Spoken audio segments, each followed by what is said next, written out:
Tala Fou o se whapaponga le nei o tala mai Ausetalia a le radio Samoa. E tōrua tangata na whaasau ina mai ina ua whaale tonu le vaalele la ititi na whaimalanga tuai mapau atuanga i le sami i lata i le Sunshine Coast i Queensilani. Ma sa whaia i se ngā luenga tele po le operation a leo mo le whaasau ina mai o ila waia. O paramedics na o la fto whaia tong fitinga ina wawala awane le fisosoani i le whaadamlawe le nei Maroochydore ma aveina tuai loa ila ua na fia i le wharamai i Sunshine Coast University Hospital po o le tau le iwa i le tau ana nei nā. Whainua mai i le Queensland Ambulance i le 9 News na whaia tong fitinga ma ave sea mai la waia mai le life raft sa i le vai po o le sami foi anga i le saunga le mu mai talitun wina o le vanele leo le Cessna aircraft sa malanga atu mo Amerika Samoa ai whaale tonuai ma fia inoa. E tō tasi se ali i ua mō lia o na lo ftaua ina o le whaunga ina o se whana i New South Wales i le whaitu leo le Mid North Coast ma mafua i fōi o na whaia su enga tele leo i le asona nafi.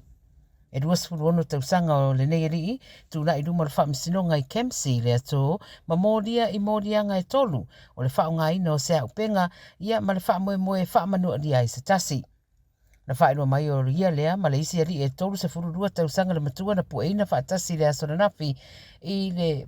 tuane o le Big W Kempsey ia ma whapena na whai eisu e suenga. O le mata upu e pei o na tā ua mai, wa a fiai se tasi o ari i le pulefana a o ave ane lana tā vale i Kupanuk, ma sa whaia tong fitinga e paramedics ma utoite ai tua. Na whaalongo ina le pāpāne o whana i le whaitu lea ma lo ftaua ina fōi e fōringa sa whana ngai i se tāwale leo ia e malangane i le M1 e lata i Port Macquarie. O se tangata au mau i le tu i saute i se sifo sini lea ua poeina se ata po o le taimi na a fiai ia le whaitu leo sini lea waulia na nafi i winga lolo wao le tau. O Steve Teeve mai Bass Hill, wa whaeroa mai di poti, na ia poeina le leile temi na a fiai ia lea whaetu o le stete ia po o New South Wales foi i winga lolo wao le tau. O le storm ta a fiai ia o nanga trains, ia ma whapena foi o na whaatupula ia i lea o whae o wala au mo le fisosoani mai le SES. E Liverpool lava ia o lo lipotia o se tasi o whalesa po o malu foi sa whapenao na a fielo na tawalunga i le mamawhau timunga. O isi maenga sa maita wina ia le to ulu o la au whapea foi ma le whaaleanga ina o waia e le tise e mai se foi le whaetua kasula.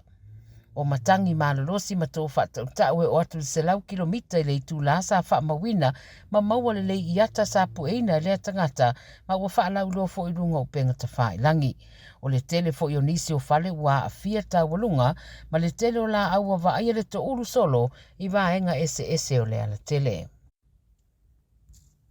E tō tasi se li ua whetau ina mai ua pue leo ia ma whaia fo i eisu e suenga ina ua ia o Sofia ia le pā o lo o si o miai le Government House i Adelaide ma ia wha o li mai se tasi o leo po o le sekula tia leo e peo na whaelo mai. Whai mai ia le lipoti sa petolo e le ofisa lea ia le no fuanga mai lo ai se li e tolu se furu tausanga o whetau ina mai sa anga i atu i le pā o le no fuanga ma ulu whale atua i le lotoa. O security officers ia leo o whaelo mai na o lātou whaia sa ilinga o lea tangata ia mai uina mawai. Ma o le whamtalanga e whapea na maua atu o taoto le lei i tutonu o se tonga la au o lo o lafi ai i le loto ala balea. O le tau mawhai atu o leo e whaatino a lātou suenga a e oso whai ai e le lea ia maua mōri ai nei i le ulu whale whaasolitu la fono i le lotoa ma le whao lima po o le whao o manua i se tasi o malu o le malo. E le mwhaina tataraina i tua ma le atu la i lumo le whaamisinonga le Adelaide Magistrates Court i le so. O le Government House po o le whale lea o le malo o le no fuanga aloa ia lea o le Officer of the Governor of South Australia o Francis Adamson. E tō tasi seri ua maliu ina ua la veala na loli ma awha ina fo i lunga o se tasi o motorway tele lava i sini i le pōna pō. po le afo le fitu e pe ona lipo tia mai e le vaenga of Soswani whaapawame na vala awa nei lato le M7 motorway Cecil Hills i le tui saute sisifo le city i sini ona o lipo tia whaapea ua a fia se taavale ia ma o taavale vale le ala tele. O le ave taavale na o ia na iai ia mamaliwa i lava i lea no fuanga ai ele o whaailoa ina mai ma whaamautu ina mailo na tangata i le teminei ai o lo o ta ua le lipo ti pea ma le 5 tausanga o le soifua. Whaaleanga ina ia le loli e pe ona ta ua ia ma whaapena fo i ona whaia su e suenga leo leo i le mata o pule nei talo sanga ina iso o se tasi e sira fia ni whaamatalanga ina ia vala awane i leo leo pe whao ngā fo i le au nanga le Crime Stoppers. O tala ia le radio Samoa mai Ausetalia nei fo i asfareile tato whailo e fo i le vai aso fo pe au lia mo saisi whao poponga manuia tele le whai unga le vai aso wha soi foia.